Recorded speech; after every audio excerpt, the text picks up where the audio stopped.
Today's episode of Socially Democratic is presented to you by Dunn Street. Dunn Street partners with businesses, organisations, unions and social democratic parties across Australia and the globe to train leaders, develop engagement strategies and empower people to organise for change.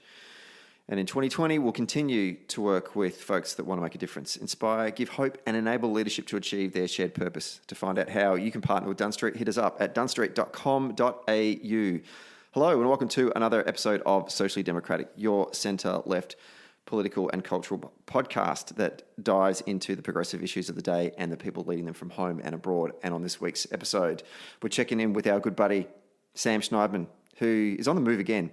I think he is now in Massachusetts, but he is talking to us about all things US politics and get an update from him in the ever-changing landscape that is the US at the moment. So it'll be good to talk to Sam and see how he is going. And don't forget to follow us on all the various podcast apps like Apple Podcast, Spotify, Stitcher. And if you are an Apple Podcast user, please leave us a rating and give us a review. And to check in on all the updates, you can follow Dunn Street on Facebook, Twitter, Instagram, and LinkedIn. We're taping this one on Tuesday morning. Sorry we didn't get an episode up on Friday, just a little bit busy in Dunn Street world.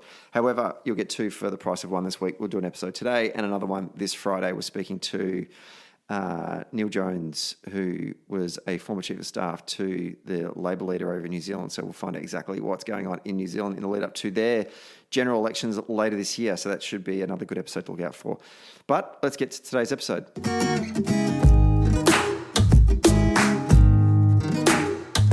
Okay, we're taping this one on a Tuesday morning in lockdown Melbourne.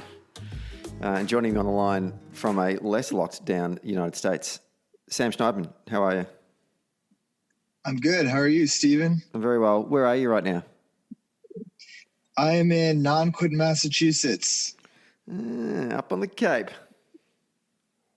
Pretty close to it. But most importantly, out of the way of the path of COVID.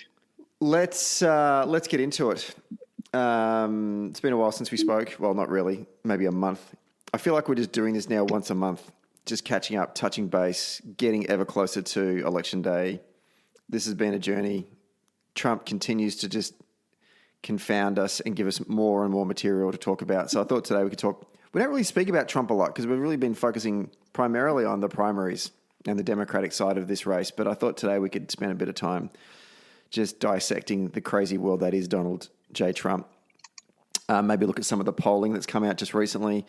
Probably we're all feeling a little bit more comfortable about the chances for the Democrats, both in the presidential and some of the further down the ticket races. I want to get your thoughts on the Supreme Court and what's happening there. Talk a bit more about COVID and some of the outbreaks in the South and the politics around that. And then maybe wrap up with some stuff about the passing of a civil rights giant. But before we do, let's talk about Donald J. Trump.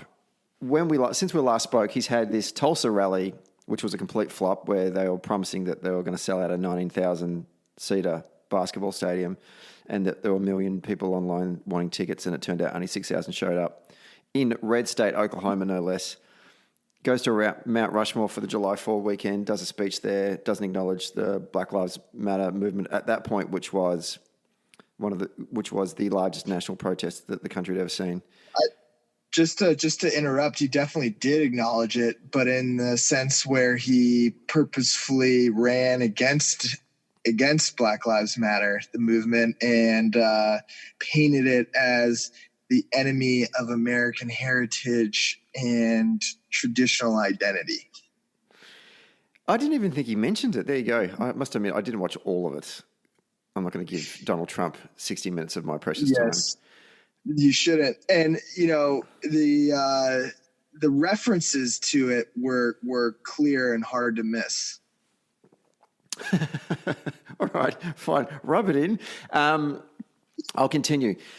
Sachs' campaign manager, he and his daughter Ivanka now use the White House as a home shopping network to sell Goya beans now adopts this strange new sort of strategy of using the White House and the Rose Garden and the front lawn as a staging location for political rallies.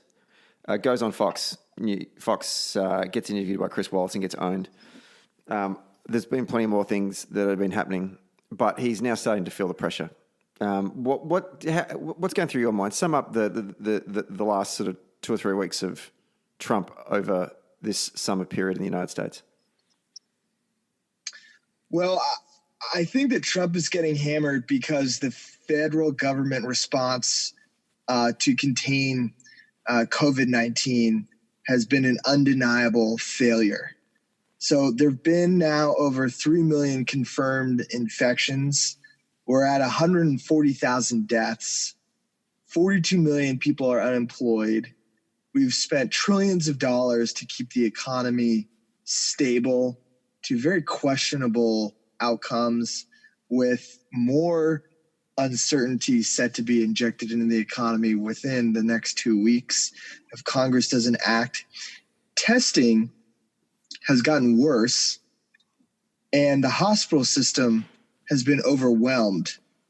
So it's impossible to divorce Trump's misfortunes in the polls with our country's misfortunes in our inability to contain this virus. The polls that you speak of, for those of you that haven't been keeping up to date, I'll just run through a couple of them. The recent sort of round of various polling agencies have now got the president trailing the Democratic nominee, Joe Biden. Fox have got Biden ahead on the spread by 8 points. ABC, Washington Post has Biden ahead by 10 points. NBC, Wall Street Journal poll has a Biden ahead by 11 points. And if you break down into some of the state polls, he's ahead in Florida by 6.5. He's ahead in Wisconsin by 6, Michigan by 7.5, Pennsylvania by 7, North Carolina by 2, Arizona by 2 and a bit. And those polls I've just given you there are the Real Clear Politics averages of all the national polls that have been done in those states. Interestingly enough, the Arizona one, the most recent one, was the New York Times Siena poll, which has Biden ahead by 7. So he's really getting hit hard now, not just the national polls. And the national polls, as we know, were always reasonably favourable for Hillary in 2016. Turns out that wasn't the case at a local level. But even the state polling now is starting to show that Trump is getting beaten up by voters that are indicating where they're going to put their vote in November. How much of this, when you look at this, are we done? Like, is this over for Donald Trump? No way. So for everyone who's, I guess over in Australia and looking at these polls and thinking that, this is in the bag for Joe Biden, a lot will happen between now and November 3rd. And we are going to, it really just depends on what happens with COVID-19. What does school reopenings look like? America is going to begin to reopen or not reopen its schools in the next 3 to 4 weeks, which is going to have a really intense political fallout. How does that impact infection rates? What does the testing program look like? Are we still waiting 7 to 10 days to get our results back in a month? And then what if a Supreme Court justice vacates their seat? That really gets people mobilized and energized. And then what does even the prospect of voting look like as we head into November 3rd?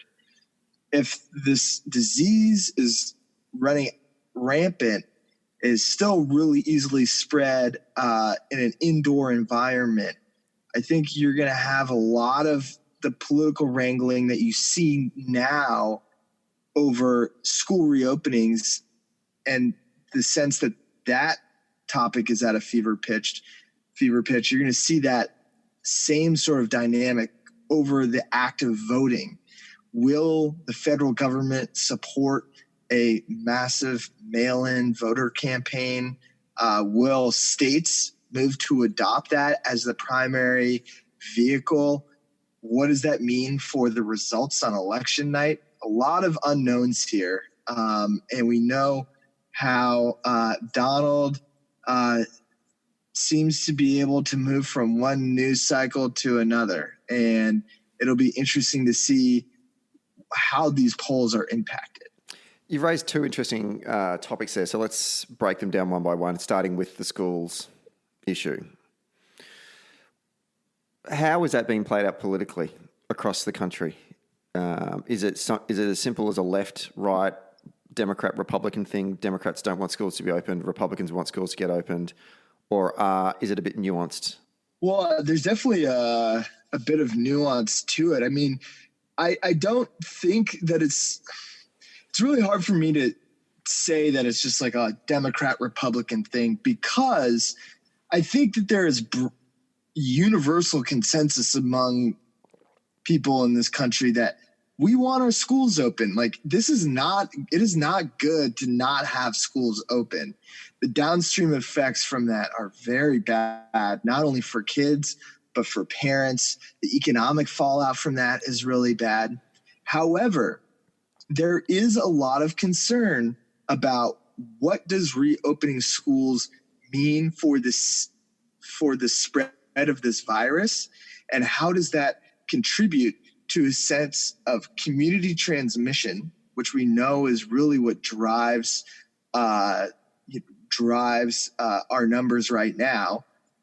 And if we don't have systems in place to control the spread of the virus from at schools, we're going to see a lot of teachers and parents and grandparents begin to suffer the consequences of opening these schools. I think what's also interesting is that I saw a survey recently where 1 in 4 teachers in the United States has an underlying medical condition that increases their risk of a very negative outcome with COVID-19. So everyone wants schools to be open, but how we move towards that end goal is something that is breaking down across partisan lines. I'll give you an example. The Republican leadership in Congress today went to the White House, and they walked out of there with a commitment to tie school funding to reopenings. So in other words, if states don't reopen their schools, the federal government is threatening to withhold funding. The weird thing I'm noticing, though, is that reading reports, it sounds like Trump just has lost interest in COVID and dealing with this pandemic period. Like, sort of there's a lot of leaking that's coming out of the White House administration where people are saying that he doesn't. There used to be a daily process where people would report on numbers and what was going on. And he's like, I don't want to hear about it anymore. That he's not meeting with Dr. Fauci and Dr. Blix on a regular basis like he was in the early days. He's just like, I don't want to know about it. Like, I want to move on to other things. It's a real worry when you've got a global pandemic that is crippling your country in the way that you articulated at the start, and you have your commander-in-chief who is now saying, I just don't want to even know about it anymore. I'm just walking away from this. I just like, it's sort of, you kind of look towards the states. I mean, then the actual state governors and legislators to start to do stuff, but then you do that, then you got the problem of, what we're seeing in the South is a level of denial by Republican governors and Republican state legislators that are still... It's not just the South, and this is the point that I've made throughout our conversations on this topic. This virus really doesn't care what your political affiliation is.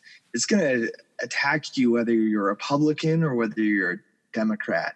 And we've seen that, though recently some prominent Republican-controlled states have fared badly, that same dynamic is also beginning to play out in Democratic-controlled states as well. So, and has even at the start. I mean, New York is a great example. California is seeing a huge surge and is on the verge of shutting down there again as well. So this virus is really exploiting huge challenges that the United States has of economic stratification and political polarization. But it's the response by government is, I guess, what I'm going to. It's a difficult enough challenge to deal with when a government takes appropriate levels, let alone when you've got governments that are in denial, is, I guess, the point I'm trying to make. Yes, California, Washington State, New York State, Massachusetts, New Jersey, these are Democrat strongholds with usually Democrat governors or Democrat legislators or mayors or just government in general, and the virus blew up in those places, and thousands of people lost their lives. But it doesn't help when you've then got other states in the South, which probably aren't as heavily populated, but you've got governors or Republican legislators that are just, aren't believing in the science, so to speak, for example. And we're now you're starting to see that it's really impacting across those communities, which is terrible. Like, there's no Schadenfreude here. Like, I'm not thinking this is you're all getting your just desserts. I absolutely don't want to imply that. I think one of the successes that we've had in Australia is that there's been a uniform approach. There was anyway, and there's certainly, I hope this is still the case. There was a uniform approach, a bipartisan uniform approach by the federal government and the state premiers about how to collectively deal with something that we've never had to deal with before. Whereas in your country, across your 50 states and your federal government, it's just been so inconsistent. Well, yes, absolutely. There is a vacuum of leadership at the top, which we all know the problems that has created, right? It has, that is the point of failure that explains our inability to test and contact trace our way out of this, which is the playbook that every country that has gotten this virus under control has been able to follow. But beyond that, beyond the vacuum of leadership at the top, I think there is something that is unique to the United States that explains the way that this virus has really gone out of control, and which really explains that lack of federal management and cohesion around a national strategy. And that is the entire political calculus of the modern Republican Party is basically predicated on painting government as this out of control force that is hell-bent on taking your rights away, stamping out your individual liberties, inflicting upon you unreasonable demands from a small and elitist group of people who are disconnected from the concerns that people face in the real country. And then they also paint government as this perpetually incompetent, large bureaucracy that is not to be trusted. And that has been the playbook for decades as part of the Republican Party's campaign politics and governing strategy. And what we are seeing with our ability to contain and control this virus here in this country is the chickens coming home to roost on that philosophy and view of government as being ineffective and out to take your rights away, which fundamentally pits people against each other. The second point I wanted to pick up from what you mentioned earlier on before was the mail-in voting, or how are you going to conduct elections in November with the virus still being a major threat to people's health and safety? What's been the experience thus far? Because you have been having elections anyway. Obviously, earlier on in the year, we talked a lot about the primaries, but at that point in time, the virus hadn't been as prevalent. This was sort of, January, February, and early March. And then obviously they suspended a lot of those primaries, but Biden was so far ahead, it didn't really matter. But since then, you have had a number of primaries. Both the Republican Party and the Democrats have run a number of primaries across your various states. What has been the experience there in terms of voter turnout and adjusting to enable people to participate in the democratic process whilst having to be adhering to various state-level restrictions? Well, there's no question that in the United States, among voters, there's a strong interest and desire for mail-in voting. And that was reflected in the primaries that we had recently, where despite a escalating virus situation, we still had turnout that was elevated from 4 years ago in terms of that primary. Now, different sort of dynamics at play. However, that I think is an interesting fact to look out for, where turnout, especially in Georgia's primary more recently, has meant that the enthusiasm to vote is still there. Now, what we'll be seeing over the next several months is the wrangling at the state level over how that's going to happen come November. How efficiently are ballots going to be sent out? What is the funding that is going to be provided for an increased reliance on mail-in voting? But when it comes to mail-in voting, I think what is the most concerning to me is not necessarily turnout, is not even are people going to get their ballots. To me, I am most concerned about how is America going to react to the outcome of an election that could very realistically feature a 3-day delay on the outcome. So imagine a scenario where on election day, it looks like Donald Trump has won because of turnout on the day. However, 5 or 6 states are too close to call, and the results sort of come in over time, like 3 days later, 5 days later. New York had a primary several ago. Races, those primaries are just now, some of them are just now being called. So that we all know that Donald Trump has rushed to, or has not shied away from questioning the legitimacy of outcomes he doesn't like and aren't in his favor. We have never had that in the United States from a president. We have never gone into an election where the president has cast doubt on the potential outcome. And that to me is the biggest concern. Your concern is around Trump accepting the result. Is that your concern? Not the fact that Americans are going to have to wait a couple of days to get the result, but just the way that Donald Trump could use that waiting process to argue that this isn't a legitimate result. Is that your concern?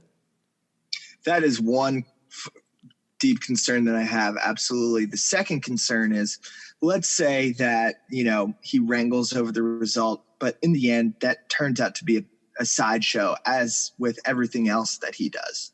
So a week goes by, 2 weeks, he's casting doubts on it, whatever, the democratic process proves resilient enough.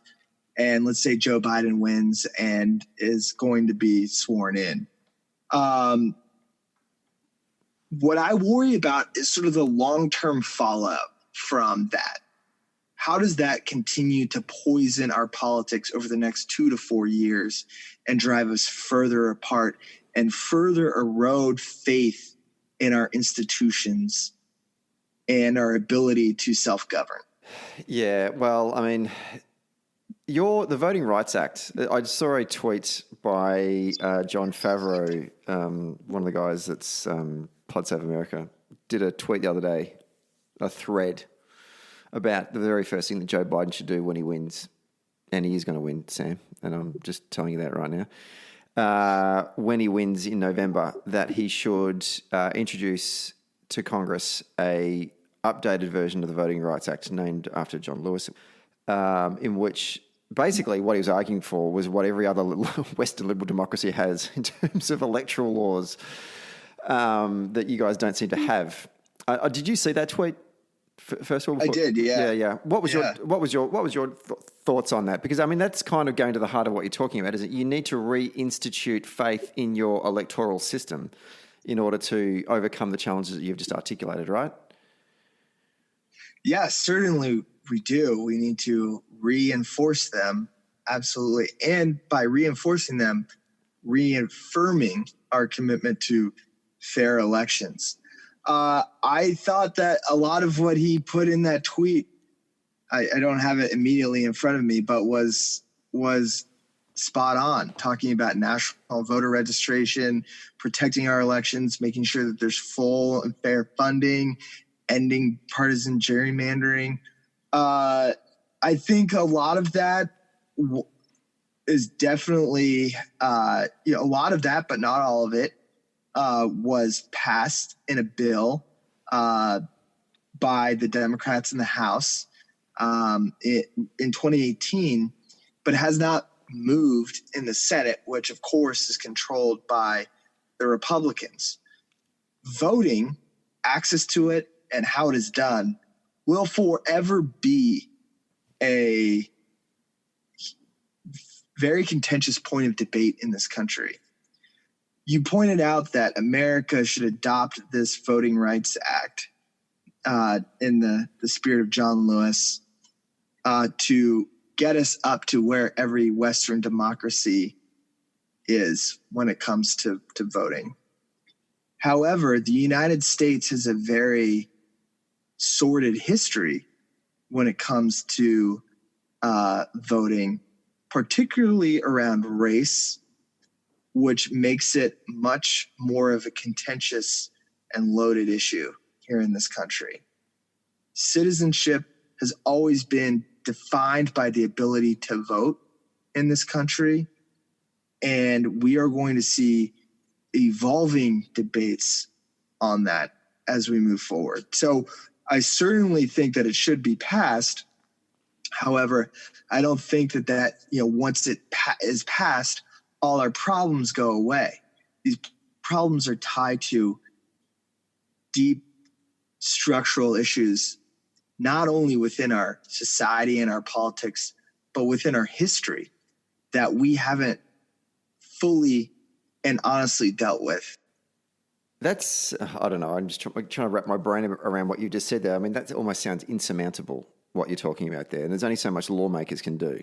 And I think part of the problem is that because you've ceded electoral laws to your states and that your country is so built upon this tension that exists between states' rights and the federal government, it makes it harder to get the work done.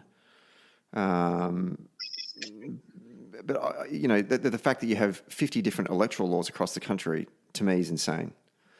It's not ideal, and it should be passed. But what I'm saying is, but if you fix that, but Sam, if you fix that, even that is not easy, right? To take away the rights of all those states and say, I'm saying that doesn't solve all our problems when it comes to that. No, but it sure as hell helps, because all of a sudden a central government through legislation can now start to continue to improve how your democracy is conducted, as opposed to having to constantly litigate at a state level across all 50 states to bring them all up to speed, because the inconsistencies across all those states, I mean, there are some great states. I sound like Donald Trump now. Some great states out there. There's some great states that are leading the way in enfranchising their citizenry. But then there's some absolute draconian states as well, though. And just to try to get those guys up to speed seems like a huge challenge. Yes. What I'm also saying is I am sort of telling the story of why it's not such a slam dunk. Yeah. Why I think it's, it is a very hard law and set of reforms to pass in this country, though it seems obviously the fair thing to do.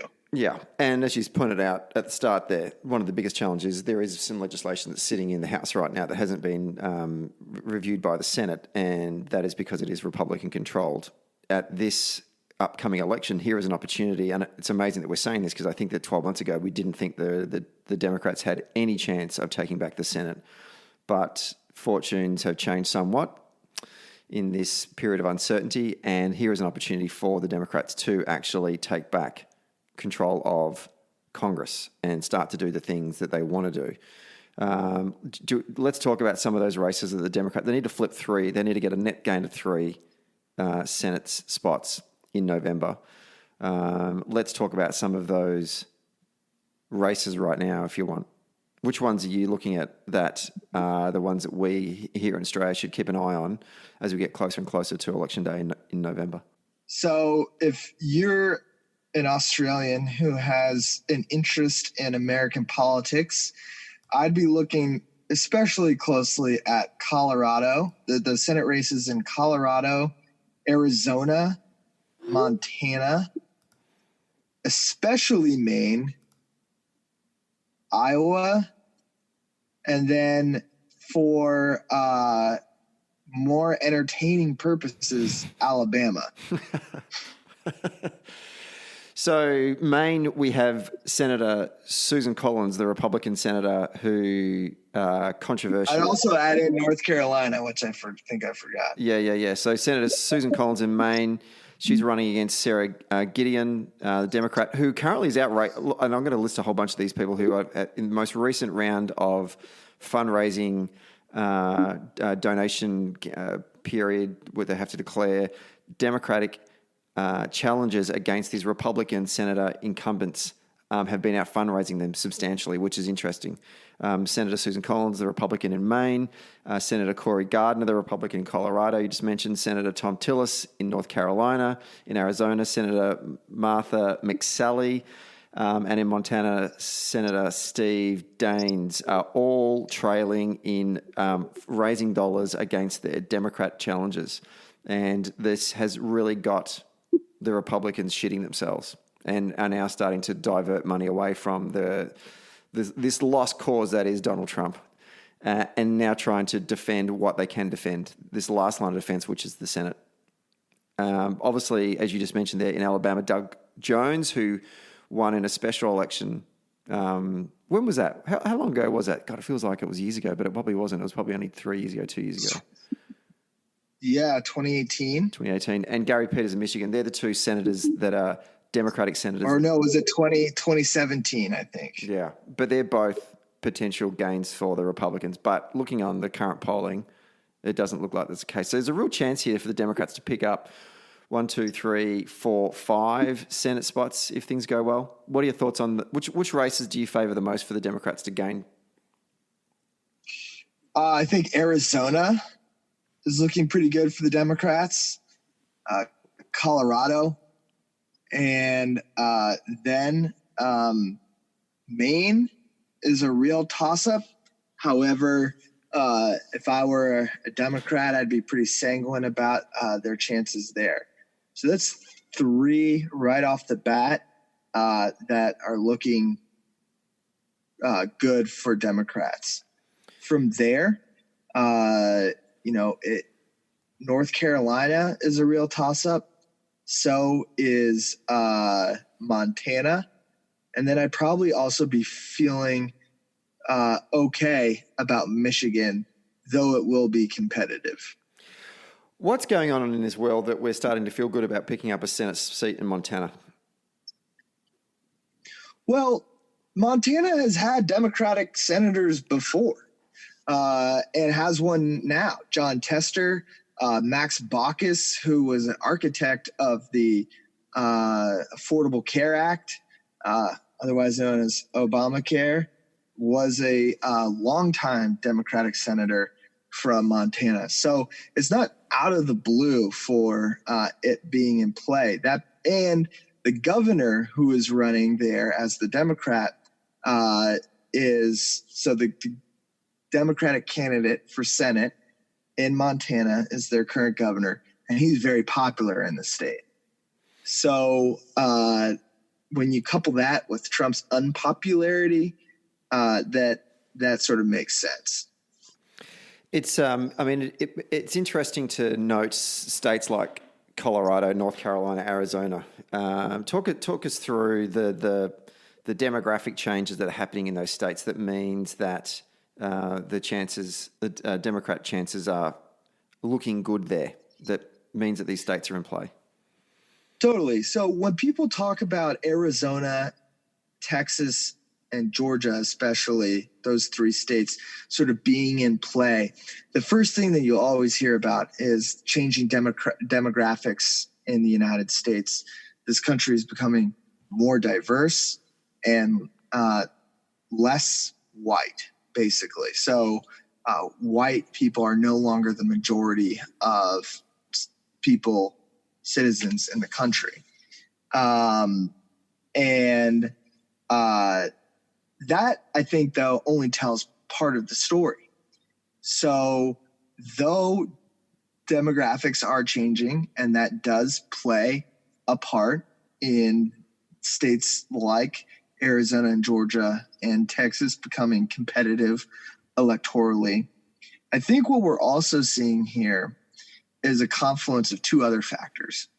Number one is, again, the failure of the federal government to contain and control COVID-19. Donald Trump owns this, and he can't figure out how to blame anybody else. And the Republicans in Congress who have stood by him for so long now are beginning to answer for this by extension. So when you look at our government's failure to contain the virus, which is going especially badly in Arizona and in Texas and in Georgia, coupled with Donald Trump's unpopularity, you're now seeing more and more states become competitive. Now, one thing that's interesting is that Senate races are becoming increasingly tied to the names at the top of the ticket running for president. So in 2016, every state that voted for a Republican senator voted for Trump. And in 2018, all 5 Senate incumbents who lost were defeated by challengers from parties that carried their state in 2016. So this increased polarization mixed with our government's failure to respond and control COVID-19 explains why some of these traditionally frontier states are competitive, and why longtime senators such as Susan Collins in Maine are having a tough time. The other thing I'm loving about this is that we're starting to see some cracks in the Republican wall, as in those who have realized that they're in this awkward situation because they are so reliant, they can't distance themselves from Trump publicly because the Republican base is so tied to Donald Trump. But at the same time, they can't be too close to Donald Trump because of those undecideds and swing voters and independents that they need to get themselves over the line and win these Senate races. So they're in this awkward position where they can't come out and distance themselves from Donald Trump, but at the same time, they need to be seen to be not too close to Donald Trump because because their electoral fortunes depend upon that. This is a shit sandwich to be in if you're a Republican right now, particularly for people like Susan Collins. And I'm loving this. I'm loving this immensely. I'm referring to this from this moment on, for the last 100 days, this will be the salad days for centre-left people observing. I know it's not so great for you guys in your own country, but from an outsider's perspective, I'm going to enjoy this ride. This is going to be fun because Trump is going to melt down. Like, you think he's insane Well, right now? you have your fun over there. It's a pretty bumpy road over here. Well, he's insane. And he's going to get more insane. Yes. As he knows that he's going to lose, he's going to get more and more desperate. Just watching him every day in some of these interviews he's doing, and it's also great to watch the Republicans not knowing what to do as well. Do you share my enthusiasm here, Sam, or are you still trying to be a little bit more? You're still a bit shocked from the Hillary loss. I know that. We all are. But we can call it. It's over. It's done. Donald is going to lose. You're going to take back the Senate. The House is gone. Like, that is a... Don't even worry about the blue wave. You need to stop. You're jinxing I'm not jinxing it. Just call it for what it is. I don't think that it is over and done. Like, we have seen so much crazy stuff happen. Let's talk in a month and in 2 months, and then we'll see. Like, imagine all the crazy shit we're going to be talking about then. We started talking about this in March, this virus thing. Now, now it's like no one saw it spinning out of control like this. No, I agree. And you're right. We are going to be talking about some crazy shit in a month's time, because who knows what's going to be around the corner, because that's 2020. Here's something else I want to talk about that I know you don't want to talk about, because when I texted you the topics that we were going to talk about over the weekend, you said, I do not want to talk about that. So I definitely want to talk about it now. The Lincoln Project, who are a group of former Republican staffers for George W. Bush and for John McCain and Mitt Romney and a whole bunch of other sort of, establishment Republicans who obviously said enough is enough of Donald Trump. And they're running these, they've set up a PAC, and they're using their money from that PAC to basically pay for a whole bunch of ads that they're putting out online and running, I think maybe you'll know about this if they're running it in sort of Washington local news. So basically it's on Trump's TV. And running these attack ads on Donald Trump and these pro-Joe Biden ads. My question to you is, first of all, why don't you want to talk about it? And two, my follow-up question is, why are rogue Republicans producing better attack ads against Donald Trump than the Democratic National Committee?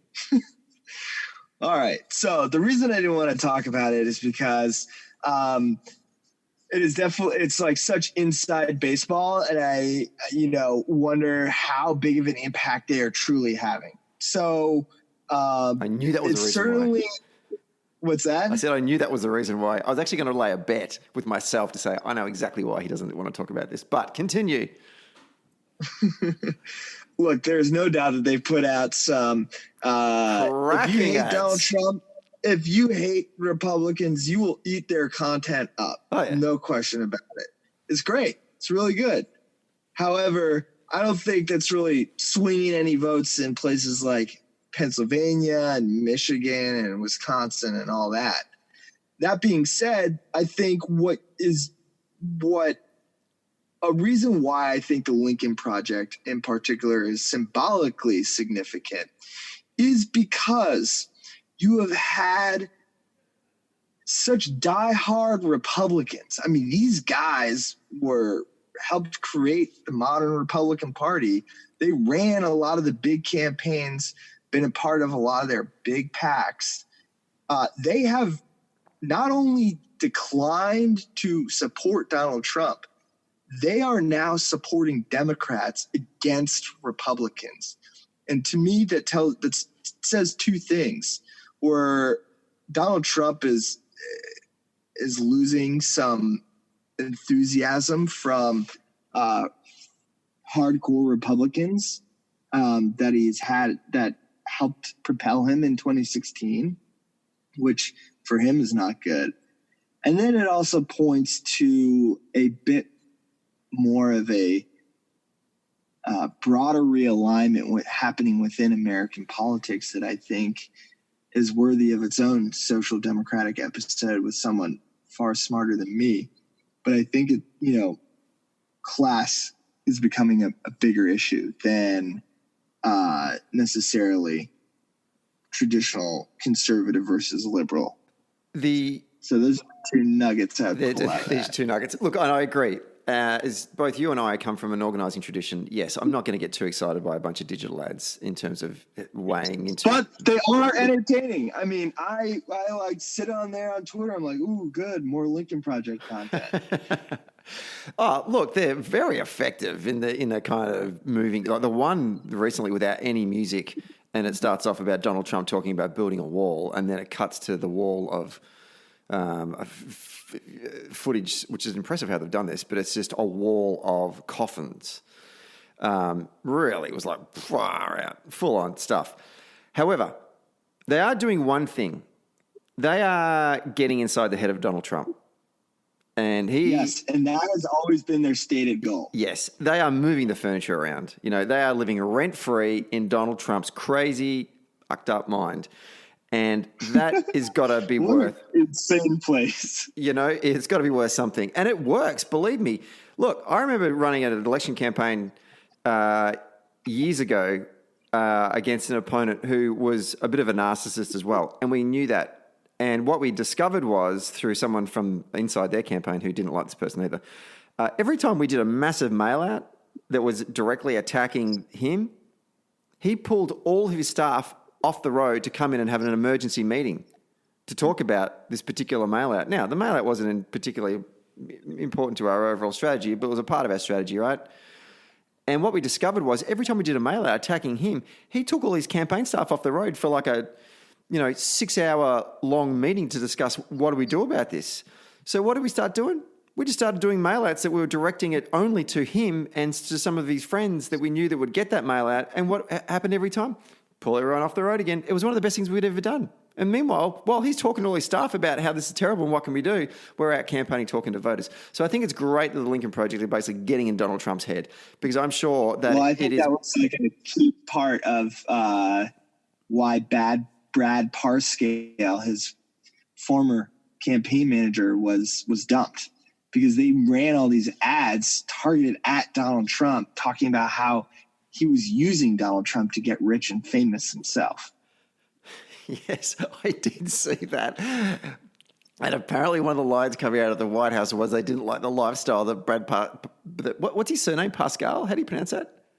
Parscale? Oh, Pascal. Brad Pascal. They didn't like the lifestyle he was leading. I was like, man, you've really got to be going over the top if Donald Trump's drawing a line in the sand about what kind of lifestyle you're leading. The guy with a gold toilet and a gold penthouse doesn't like the lifestyle that you're leading. That's brilliant. I love it. It's fantastic. It's unbelievable. Anyway, quickly turning to SCOTUS, the Supreme Court of the United States. Interesting bunch of decisions that have just come out recently, particularly around native title, around LGBT rights. We're noticing that Chief Justice Roberts, who was an appointee under the Bush administration, George W., has now started to kind of frame himself as the court's moral center. Is this a surprise? Is it a surprise? Well, it depends on who you talk to. I think, for the layman, it's a surprise for sure. It's like, what? How did he do this? How is he giving us these liberal victories? But if you talk to people who really watch the Supreme Court, who are attorneys and who really follow this stuff, it is actually not that much of a surprise. And the reason for that is because the Supreme Court has been politicized to a point where I think it's rarely ever been in this country. And he is really concerned, as faith in American institutions erodes, he is concerned about the court's standing among those institutions and whether or not its independence and ability to render decisions that are as divorced from the politics of the case as they can be is still something that people believe in. And so I think though the outcomes of these cases were, I guess you could say, liberal victories, legalistically, his opinions were more conservatively reasoned. The most recent one, which we were all... I actually stayed up till 1 a.m. in the morning waiting for the result, and I can't believe I did that. It was absolutely ridiculous. And why I didn't go to sleep and just wait till next morning was the decision on Donald Trump's releasing his tax records. Yes. Which there was two or three decisions that had to rule on. One from the New York District Attorney's Office, one from Congress, or one from the House of Reps. seeking the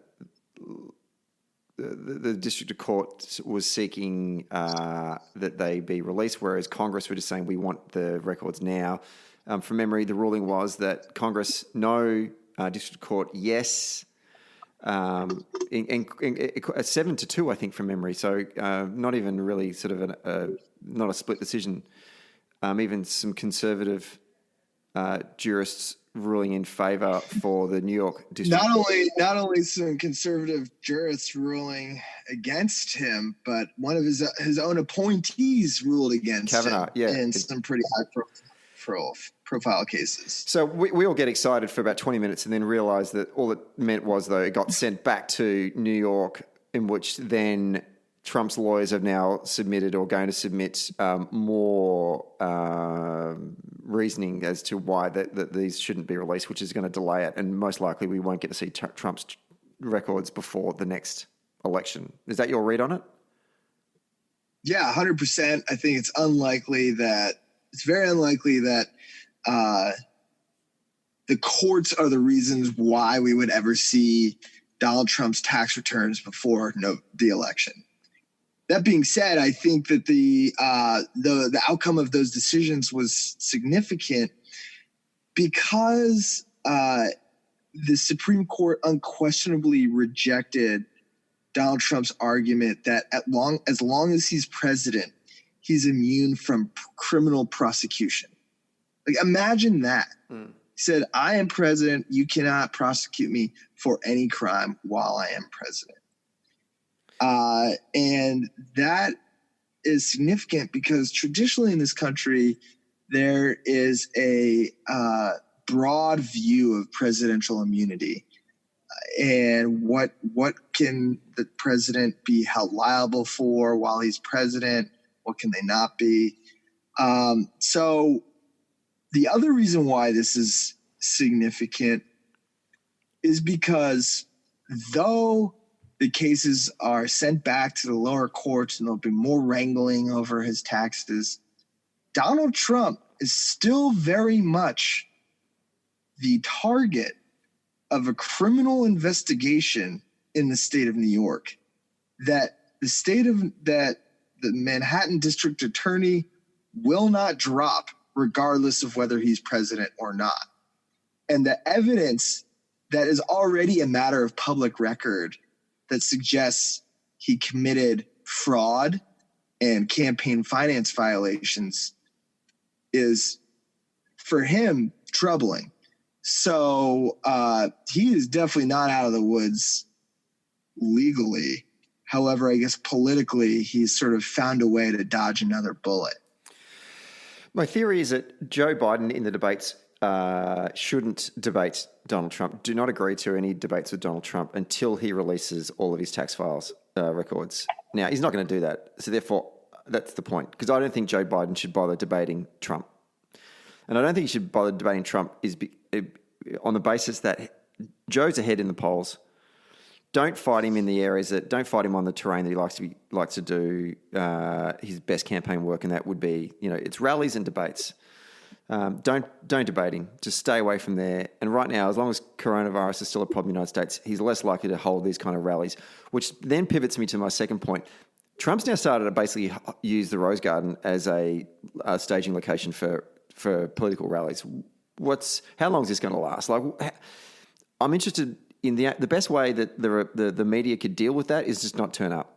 Now, I know that that's hard. Yeah. But, I mean, we're starting to see that. Like, MSNBC are now picking and choosing the bits of any of his kind of press conferences that they want to report on because they know that it's just they've learned from 2016. Don't give them a platform. What are your thoughts on that?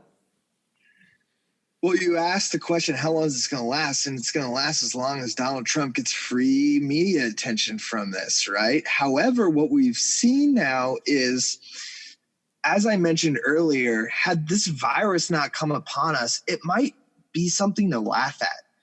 His pugnacity might be something that people even like.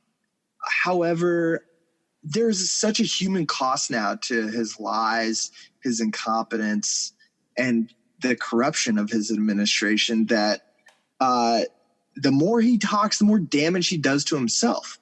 So he stopped giving these daily briefings. However, the geniuses in the West Wing, particularly Kellyanne Conway, suggested that he start these up again. And his first briefing, his next briefing is going to be tomorrow at 5 p.m. So I think they're going to keep doing these until they think that like it changes the momentum for him or he stops getting free attention. But the media loves Donald Trump. The media is really drawn to conflict within American politics, and he certainly delivers on that. Let's wrap it up. But before we do, sad news coming out of the United States this week was the passing of a giant of the civil rights movement. Representative John Lewis has passed. For those of you out there who don't know who he is, Sam, I'll let you give a bit of a background into who John Lewis was. John Lewis was an icon in the United States, especially within our politics, because of the work he did in the civil rights movement as an organizer, helping to lead the march in Selma across the Edmund Pettus Bridge, and his unwavering quest for voting rights. And then after he got into Congress, sort of became the conscience of Congress and was always held up as this moral beacon. And unfortunately, he passed away. It's just particularly in the light of the national movement or national protests across the United States for racial justice at the moment that we sort of go back and reflect on the life of John Lewis. I mean, the guy was he was a giant, a total like icon, original freedom rider of the 13 that first jumped on that bus. Absolutely. And then, he endured so much physical pain to fight for the right to vote, and was a real leader, not only in the civil rights movement, but the way that he continued that work of leadership and of empowering younger generations and people outside of Congress to keep on that work. And he was famous for the quote of, sometimes you've got to get into trouble, good trouble, to make change. And his cause was always righteous. And it was really poignant that he died right after the Black Lives Matter movement has crested in American politics. Sam, thanks very much for coming on again today. I know it's sweltering hot and you've done a good job by sitting in your car for this podcast. Good sound too. You've generated some good sound there. I'm really impressed with that. And we'll catch up again. That's what I've done. We'll catch up again at some time next month for our check-in on the insanity that is American politics right now. Look after yourself and your family. And on a good note, baseball season starts this Saturday or Friday for you. Oh, yes. Dr. Fauci throwing out the first pitch for the Nationals. Is he really? That is brilliant. He's throwing out the first pitch, and there's going to be no fans. Well, that's now we're all going to know what it's like watching the Tampa Bay Rays every week. And he's going to be throwing out the first pitch, no fans. And last I heard is the local cable channel won't even be broadcasting the game. Why? I don't know. I gotta look into that one, but it's crazy. Oh, the local cable channel up in Mass won't be broadcasting. No. This like Mid-Atlantic sports network that broadcasts the Nationals and the Orioles, like for some reason, like won't be broadcasting games. It's weird. Oh, that's odd. Oh, well, you can just watch the Red Sox on Nessun. You can use my login. I'll let you. Good. Well, I'll hit you up for that. Yeah, absolutely. Look, lockdown here in Melbourne is 6 weeks. I was a bit depressed about it, but then when I realised that both baseball was about to start up and the football And hockey. Football season in Scotland's about to kick off again. The basketball's about to kick off. I'm okay. I'm okay now. I'm feeling a lot better about this next 6 weeks, which probably, well, 6 months, that's Freudian. That's probably what will happen. But things are going to be a lot easier this time around, I feel. Well, stay safe over there. I will. Good to talk to you, and we'll be in touch. Likewise.